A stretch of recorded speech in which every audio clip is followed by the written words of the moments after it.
ज्ञान the treasure में आपका स्वागत है और हम आपको बताएंगे रुद्राक्ष और उसका महत्व क्या है। देखिए, सौर मंडल में विचरण करते ग्रहों उपग्रहों के अलावा विविध नक्षत्रों का अचूक प्रभाव संसार के प्रत्येक व्यक्ति, वस्तु एवं सजीव निर्जीव आदि पर पड़ता है। कुंडली में जिस स्थान पर कोई ग्रह जिस भाव का स्वामी होकर प्रबल होता है, उस स्थान अथवा भाव का उत्कृष्ट फल देता है। उदाहरण स्वरूप, यदि कुंडली में अष्टमेश सबल होकर चतुर्थ भाव में है, तो यह योग माता या संपत्ति को हानि देगा।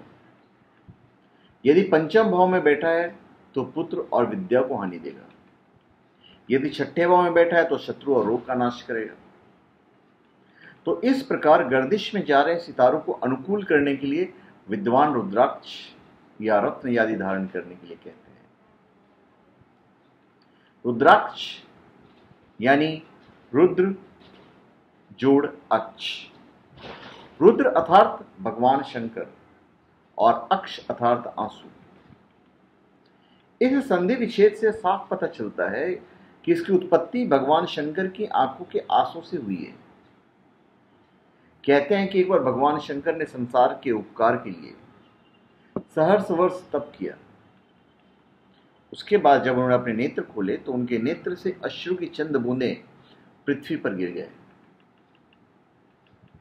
इन बूंदों ने वृक्ष का रूप धारण किया। इस वृक्ष से जो फल प्राप्त हुआ, उसकी गुठली ही रुद्राक्ष के रूप में मनुष्य को प्राप्त हुआ। इसे धारण करने से एक ऐसी सकारात्मक ऊर्जा मिलती है जो मनुष्य को उसके दैहिक, दैविक और भौतिक दुखों को दूर करने में सहायक है। वैसे तो 24 से 48 घंटे में इसका प्रभाव दिखने लगता है, पर कार्य सिद्धि में रुद्राक्ष का प्रभाव 40 दिन में दिखता है। जो व्यक्ति पवित्र और शुद्ध मन से भगवान शंकर की आराधना करके रुद्राक्ष धारण करता है, उसके सभी कष्ट दूर हो जाते हैं। यहां तक माना जाता है कि इसके दर्शन मात्र से ही पापों का क्षय हो जाता है।